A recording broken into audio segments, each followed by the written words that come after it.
성경 말씀은 마태복음 13장입니다. 주보에는 12절부터 썼는데 11절부터 17절까지 함께 공부하시겠습니다.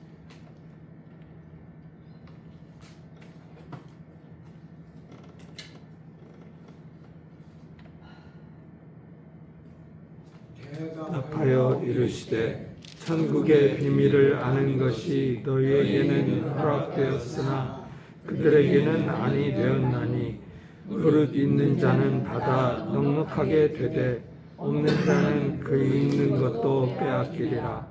그러므로 내가 그들에게 비유로 말하는 것은 그들이 보아도 보지 못하며 들어도 듣지 못하며 깨닫지 못함이니라. 이사야의 예언이 그들에게 이루어졌으니 일렀으되 너희가 듣기는 들어도 깨닫지 못할 것이요 보기는 보아도 알지 못하리라.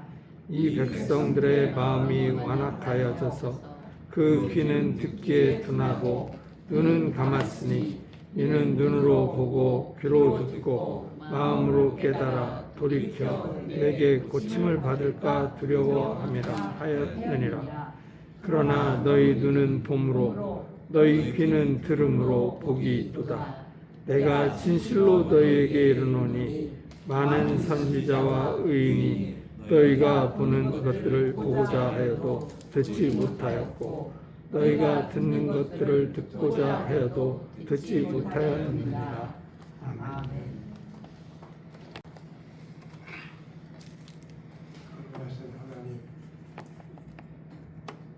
우리 교회 찬양대가 매 주일 드리는 찬양을 받아주시고 우리의 마음, 우리의 영혼, 우리의 전 인격이 하나님의 제단에 항상 살아있게 인도하여 주옵소서. 우리가 먹을 것이 있고 입을 것이 있지만은 우리는 항상 삶에 쫓겨서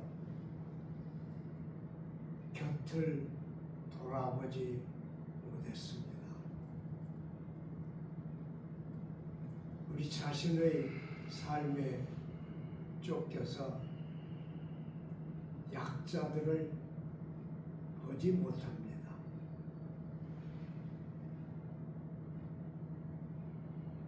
숨어 사는 사람들도 우리는 보지 못합니다. 가슴을 쥐어 짜는 사람들도 우리는 상관없는 사람들로 여깁니다. 그러나 이 시간은 우리가 여호와의 눈앞에 우리 자신을 드리는 시간입니다. 흠 많고 어리석고 부족한 저희들은 하나님이 하나님 앞에 앉히시고 하나님의 음성을 듣게 하여 주옵소서. 하나님과 존귀한 시간을 갖게 하여 주시고 우리 인격 전폭이 하나님 안에서 주님의 몫이 되게 구별하여 주옵소서. 예수님 이름으로 기도드리나이다. 아멘. 오늘은 마태 사도가 기록한 예수님의 비유를 읽었습니다. 그런데 마태는 이 비유를 기록하기 전에 예수님이 어디 계셨는가? 그리고 사람들이 어디에 모였는가? 그걸 기록했어요. 그런데 아주 세밀하게 기록했습니다. 사람들이 모여왔더니 예수님이 배에 오르셨다. 그러니까 예수님은 물 위에 계시는 것이에요. 그리고 마태가 보기에 예수님의 말씀을 들을 사람들은 호숫가에 서 있습니다. 앉은 사람들이 아니에요. 호숫가에 서 있는 사람들. 그래서 배 위에서 예수님이 씨 뿌리는 비유를 말씀하십니다. 굉장히 자세하게 썼어요. 그리고 그 씨 뿌리는 비유에 대한 제자들의 질문을 받고 예수님이 비유를 해설하셨습니다. 그 아래 계자씨 비유 또 다른 비유를 말씀하셨어요. 오늘 우리가 읽은 부분은 예수님이 씨 뿌리는 비유에 관해서 제자들이 질문을 하시니까 예수님이 대답하신 말씀이에요. 근데 그 대답이 아주 놀라운 대답입니다. 듣기는 들어도 듣지 못하고 보기는 보아도 깨닫지 못하여 그랬어요. 비유를 말씀하시는데 비유를 말씀하신 목적이 듣기는 들어도 이해하지 못하고 보기는 보아도 보지 못하게 하려 한 것이라 그랬어요. 만일 제가 제자들로서 그 앞에 있었다면 냉큼 이런 말씀이 어디 있습니까? 그렇게 물을 것 같아요. 그런데 주님은 물을 기회를 안 주셨어요. 이사야가 가로되 그랬어요. 그러니까 주님이 나시기 전에 수백 년 전 이사야가 기록한 말씀을 예수님은 인용하고 있습니다. 그래서 이사야 6장 9절로 12절에 있는 말씀이에요. 이사야 6장은 이사야라고 하는 사람이 하나님께 부름을 받아서 하나님의 선지자, 그러니까 하나님의 도구가 되는 장입니다. 이사야의 소명장이에요.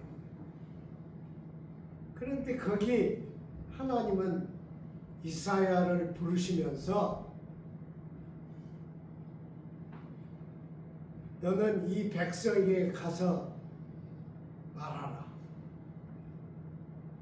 그런데 이 백성은 들어도 듣지 못하고 보아도 보지 못해서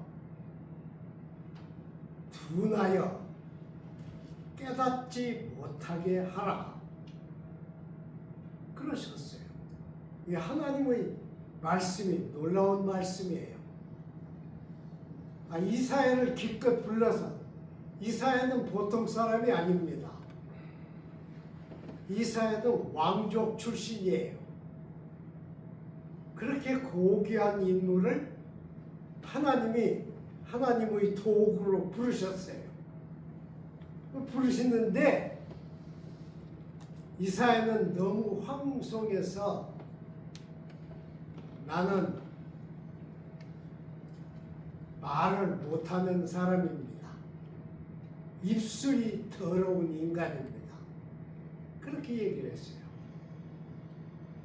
그러니까 하나님이 숯불을 들여다가 입술을 깨끗하게 해주셨어요. 그리고 이 존귀한 이사야, 많은 선지자 중에 대표적인, 우리가 그렇게 높이 여기는 이사야를 백성들에게 보냈는데 가서 말하라 그랬어요. 그러나 그들이 듣기는 들어도 깨닫지 못할 것이다. 보기는 보아도 보지 못할 것이다 그랬어요. 이런 이율배반적인 일이 어디 있어요? 이사야를 부르셔서 백성들에게 보내시는데 너는 가서 말하라. 말할 것까지 명령을 하셨는데 그들은 눈이 있어도 못 볼 것이다. 귀가 있어도 듣지 못할 것이다. 깨닫지 못할 것이다. 오히려 그들을 둔하게 해서 깨닫고 내게 돌아와 고침을 받을까 두려워함이라 이러셨어요. 하나님이 참 놀라운 분이에요. 그러니까 자기 메신저를 보내시는데 네가 가서 말해도 깨닫지 못할 것이다. 아무도 네 말을 말대로 듣지 않을 것이다 그러셨어요. 이사야가 너무 놀래가지고 언제까지 그렇게 하시겠습니까? 저 같으면 왜 멀쩡한 저를 부르셔서 듣지도 깨닫지도 보지도 못할 그들에게 보내십니까? 저는 안 가겠습니다. 그래야 올 거예요. 그런데 이사야는 언제까지 그러시겠습니까? 그렇게 질문을 했어요. 그 땅이 황폐해질 때까지다. 그랬습니다. 이게 얼마나 기가 막혀요. 하나님은 백성을 살리는 분입니다. 하나님은 천지를 지으신 창조주예요. 바울은 만물이 하나님에게서 나오고 만물이 하나님의 손에 있고 그리고 만물이 하나님께로 돌아간다. 그렇게 고백했어요. 그런 분이 하나님입니다. 그런데 하나님은 이사야를 아브라함의 후손인 이스라엘에게 보내시면서 이 땅이 황폐할 때까지 그들은 깨닫지 못할 것이다. 그러셨습니다. 얼마나 절통한 얘기예요.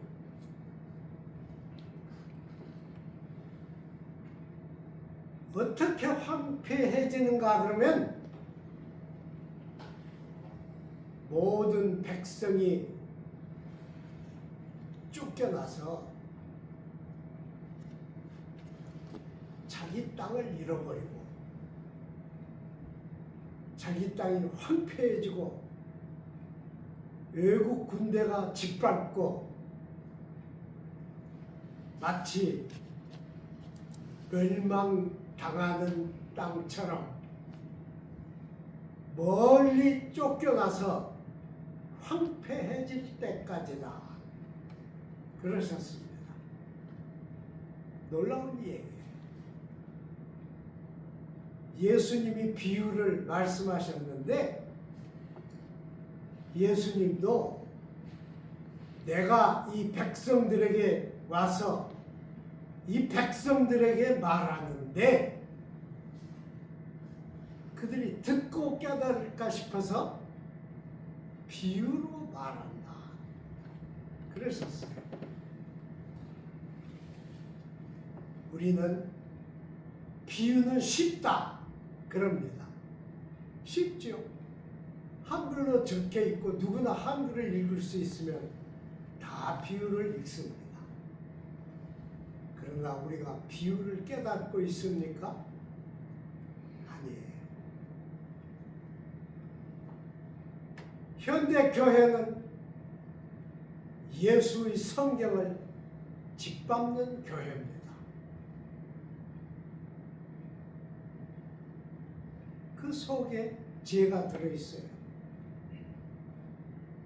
아주 잘못된 황폐를 향해서 다름질치는 시대입니다. 그런 시대를 향해서 예수님은 씨 뿌리는 비유를 하셨어요. 길바닥에 떨어진 씨는 새들이 주워 먹어버릴 것이다. 가시덤불에 떨어진 씨는 발화는 하지만 자라지 못할 것이다. 그리고 하나 더 말씀하셨어요. 옥토에 떨어진 씨는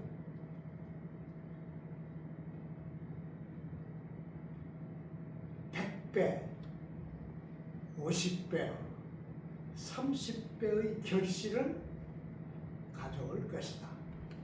왜 100배만 했어요? 우리 같으면 1000배, 10,000배 그래도 될 텐데 예수님은 100배입니다. 50배, 30배. 그것이 옥토에 떨어진 씨라고 그랬습니다. 저는 이 비유를 읽으면서 나는 어디 떨어진 씨일까? 그렇게 생각해 봤습니다. 제가 자랄 때 그 심각한 배고픔, 헐벗음, 쫓김 생각해 보았습니다. 어디 떨어진 씨일까? 그러면서 저는 왜 내가 지금까지 설교를 하고 있을까 생각해 보았습니다. 교인들이 좋아도 안 해요. 한 번씩 왔다가 다 가버려요. 그런데 왜 나는 벌써 은퇴를 했는데 지금도 설교를 할까? 눈물이 콱 나와요. 한참 있다가 저는 주님께 물어봤습니다. 왜 제가 지금도 설교를 해야 합니까? 아무 대답이 없어요.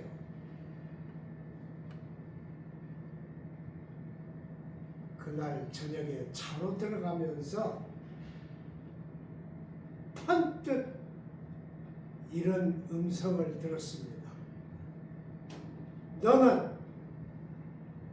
네 자신이 생각할 때 하나님의 말씀을 설교한다고 했는데 아직 너는 내가 맡긴 말을 제대로 말하지 않았어. 아직 네 음성이 변하고 네 몰골이 변했어도 너는 내가 네게 맡긴 반드시 해야 할 말을 아직 안 한 거예요.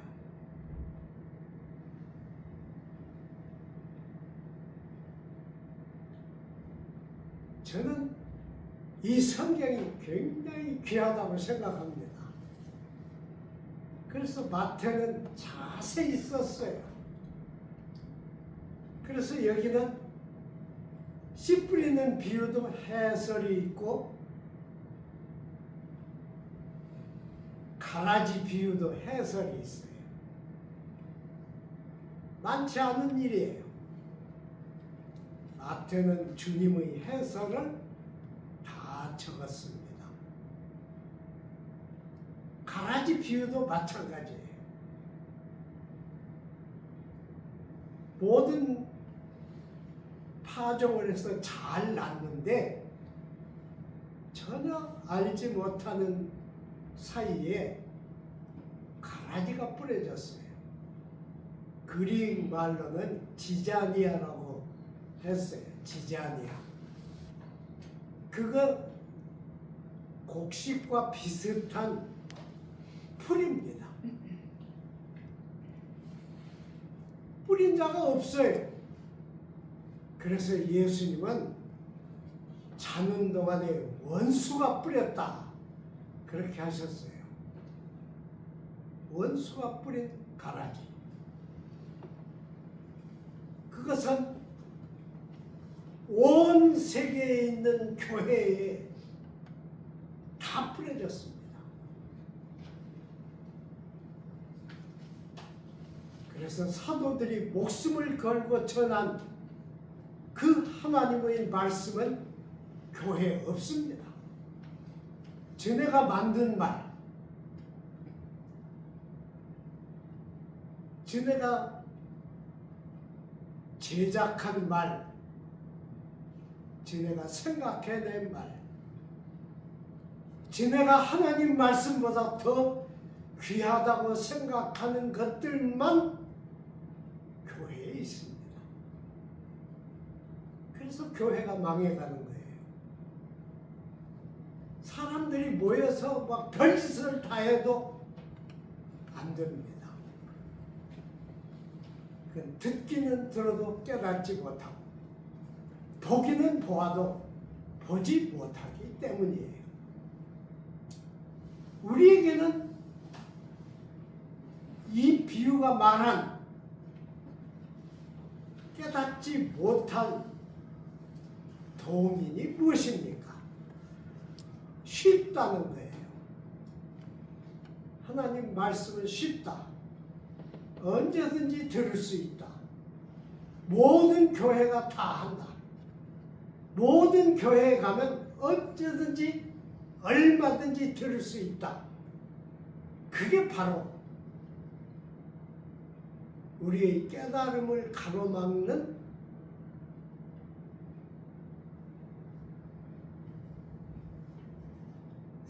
스캔달로스입니다. 스캔달로스. 그 그릭 말로는 스캔달로스라고 해요. 우리는 그 말에서 스캔들이라는 말을 만들었죠. 스캔달로스입니다. 여러분, 예수님은 거기에다 한마디를 더 하셨어요. 많은 선지자들과 의인들이 너희가 듣는 말을 듣고 싶었고 너희가 보는 말을 보고 싶었다. 그러나 그들은 듣지 못했고 보지 못했다. 지금 이 말을 듣고 나를 본 자들은 복 있는 자들이다. 얼마나 복받은 자들이에요. 여러분, 우리는 예수님 뒷모습만 한번 보고 싶어도 못 보지 않아요. 저는 자면서 꾸며라도 예수님 모습을 한 번만 보게 해 주십시오. 그렇게 수백 번 기도했습니다. 그래도 예수님은 우리에게 보여주시지 않았습니다. 그러면 우리가 무엇을 보았다는 뜻입니까?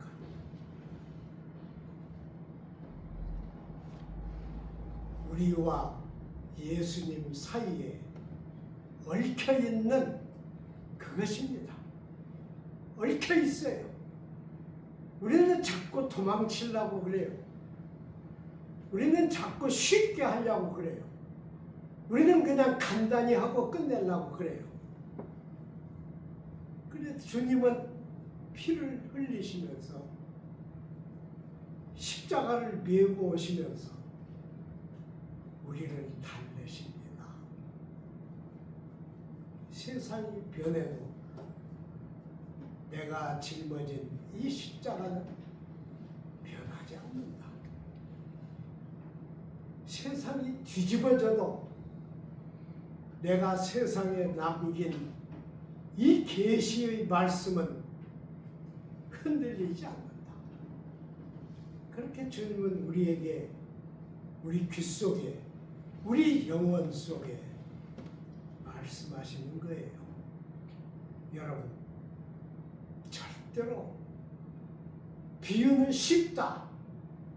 나는 비유를 다 안다. 나는 씨 뿌리는 비유를 처음부터 끝까지 다 안다. 그렇게 얘기하지 마세요. 더 우리를 열어야 합니다. 더 주님의 음성을 들어야 합니다.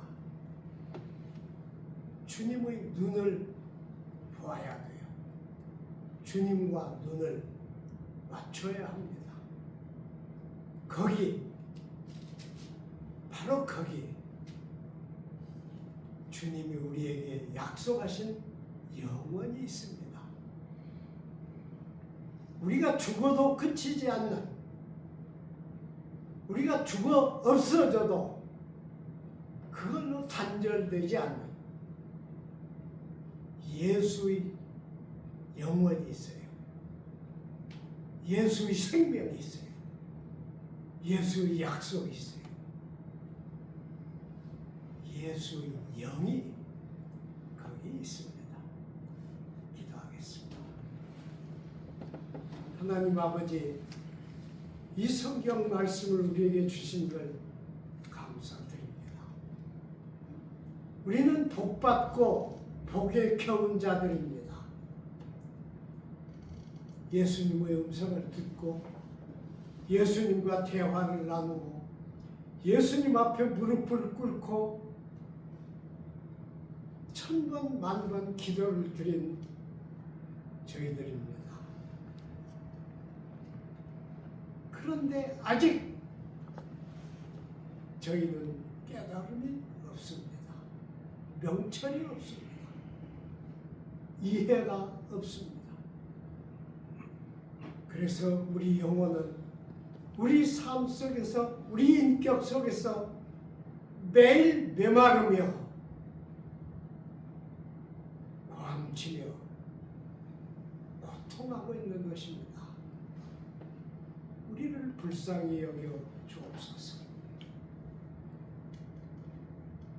우리에게 하나님 나라를 개방시켜 주시고 하나님의 음성을 바로 듣는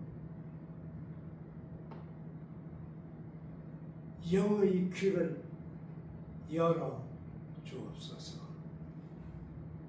예수님 이름으로